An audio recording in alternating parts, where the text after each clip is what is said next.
ada ndak baiknya dilontarkan ke angkasa, ya, ditebarkan ada ke bumi ibaratnya gitu kan. Nah, kemudian disampaikan ke Allah. Udah selesai. Karena apa? Tahu hukumnya. Kalau membicarakan ke orang berarti menarik gitu. Tapi lepaskan kepada Allah. Itu akan menjadikan solusi dan menjadi lebih tangguh lagi kehidupan dia. Karena kan dikuatkan ya, dengan ada persoalan bisa membantu, akhirnya Allah pun memberikan ada imun gitu ya di dalam dirinya. Ini Bapak Ibu yang pengen jadi konselor ya, tapi memang harus strong luar biasa ya. Nah, pada saat Bapak Ibu menceritakan persoalan di kantor, menceritakan persoalan di warung, persoalan lagi di toko gitu kan, ternyata persoalan itu terpanggil ke sekarang ini, nanti terwujud lagi di masa depan. Makanya mengeluh itu sangat berbahaya. Potong keluhan itu dengan apa? Hidupku sudah terbaik, hidupku sudah paling sempurna, hidupku sudah menyenangkan. Seperti itu Bapak Ibu, jangan ada keluhan. Nah, kenapa Bapak Ibu jualannya belum laris gitu kan? Kenapa nih belum laris? Karena yang terproyeksi, aku gimana kok kayak gini, loh aku kok kayak gini, aku kok belum ada yang beli nih, kayak gitu. Itu yang terpancar, keluhan-keluhan itu yang terpancar, akhirnya menarik hal-hal seperti itu terjadi. Pembeli menjauh, tapi coba dengan bahagia. Pembeli berdatangan, mereka repeat order, laris. Biar aja kenyataannya belum ada yang datang, tapi di kuantumnya dinyalakan seperti itu. Caranya kayak gitu Bapak Ibu. Kemudian sibukkan diri, buat player, sibukkan diri keliling, sibukkan diri kemana-kemana, laris Bapak Ibu. Bener kayak gitu Bapak Ibu, harus lincah gitu kan. Nah, makanya ilmu magnet rezeki itu bukan hanya untuk dicatat sama dimengerti tok, tapi harus praktek. Untuk apa gunanya ilmu banyak kalau nggak mau praktek, ya kan?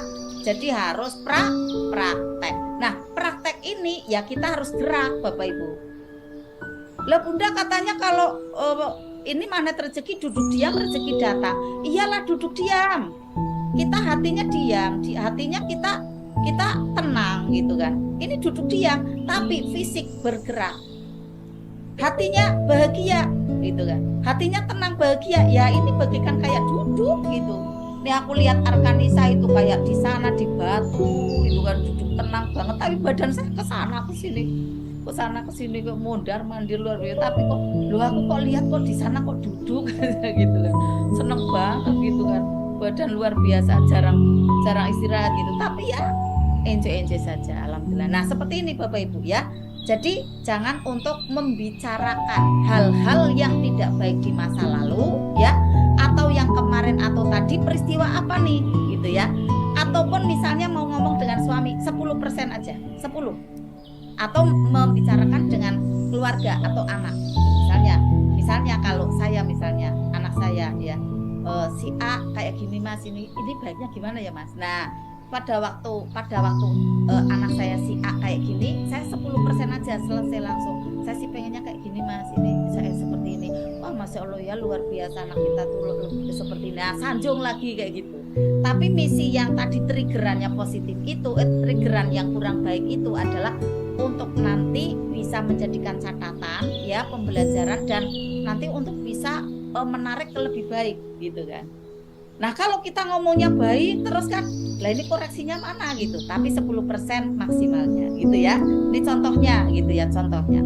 Nah maka pada waktu kita terlalu banyak menyampaikan hal-hal yang tidak baik, apalagi itu dinikmati, ternyata masih merecall itu apa nih? Merecall kembali dan total recall kembali. Ini yang bahaya Bapak Ibu ya. Makanya hindari ada keluhan. Gimana sih Mas? Ini cicilannya udah datang. Ini yang mau nagih udah datang Mas. Ini gimana dagangan? Jangan banyak gimana. Jadi harus banyak untuk berdoa. Jadi tidak bertanya-tanya. Banyak untuk doa, banyak untuk praktek, banyak untuk bergerak. Makanya daripada banyakan untuk mengeluh ya, mendingan kita untuk banyak mencari nilai tambah. Nilai tambahnya bagaimana? Untuk kita bisa menarik rezeki dahsyat dengan cara Allah itu perlu ilmu Bapak Ibu. ada hal-hal yang tidak boleh ya, tidak boleh pelit pada diri kita. Ini kata orang bijak ya, tentang donasi untuk ilmu, tentang biaya hidup kita untuk ilmu, tentang biaya hidup kita untuk sehat. Itu kita tidak boleh pelit Bapak Ibu. Tidak boleh pelit, karena itu adalah investasi yang luar biasa. Untuk kita sehat, untuk kita pintar ya, untuk kita cerdas ya, untuk kita bisa nanti menarik rezeki dahsyat dengan cara Allah, itu tidak boleh pelit. Itu mancing soalnya Bapak Ibu ya. Mancing kalau ndak ada umpannya ya ndak dapet ya. Umpannya kecil ya dapatnya ikannya kecil gitu kan. Umpannya besar ya dapatnya nanti akhirnya paus gitu Bapak Ibu ya. Nah ini penting sekali untuk kita ya. Jadi pada waktu ada kejadian tidak baik ya, kita harus untuk bisa membentengi, jangan merecall ulang. Pertamanya memang tidak mudah. Bunda kok rasanya tuh berat banget ya di kepala ya, saya pengennya ngomong gitu.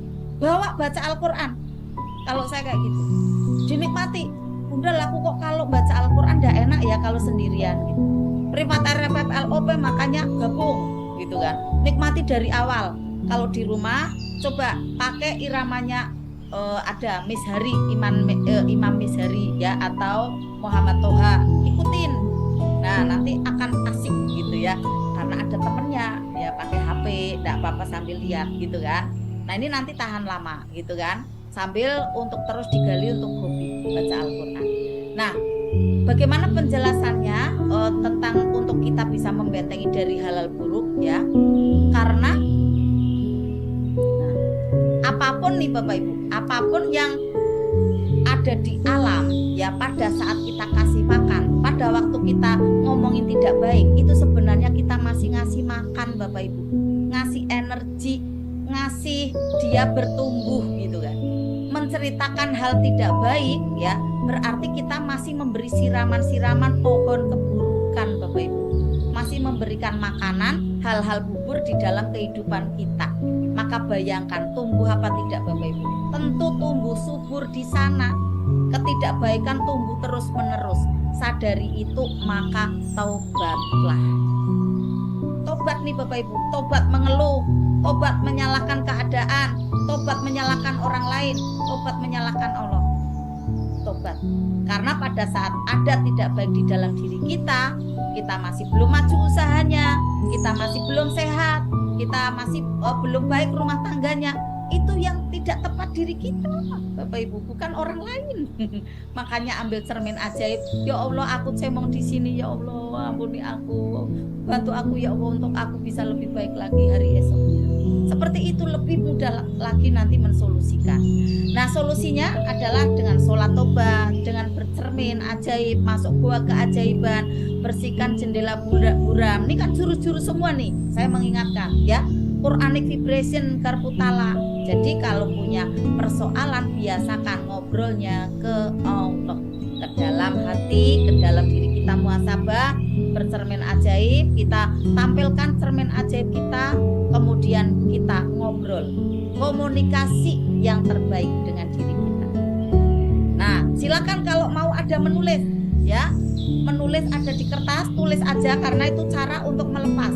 Cara CHT seperti itu ya, certified cara hipnoterapi ya, ada ditulis. Waktu saya belajar hipnoterapi ya, ada di Semarang sama Jogja itu ada terapinya, kemudian ada ininya ya, ada pasiennya, kemudian si pasiennya ini diajak bicara, seolah-olah dia ada di sebuah ruangan yang sangat indah. Diambillah kertas, kemudian ada alat tulis, dituliskan semua kegundahan gitu kan, dituliskan di sana gitu kan.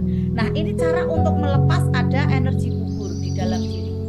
Kemudian kertas itu dibawa ke pantai dan lalu dibuang bersamaan ombak yang menggulung. Hilanglah tulisan itu bersamaan, hilang pula ada kegalauan, kegundahan dan ketidakbaikan di dalam diri. Hilang lenyap bersama ombak yang membawa kertas itu sampai hancur lebur di dalam laut kayak gitu. Nah itu diulang dan diulang Bapak Ibu. Jadi ternyata ya, ke hipnoterapi itu ya, ke praktisi hipnoterapi itu tidak bisa sekali dua kali Bapak Ibu.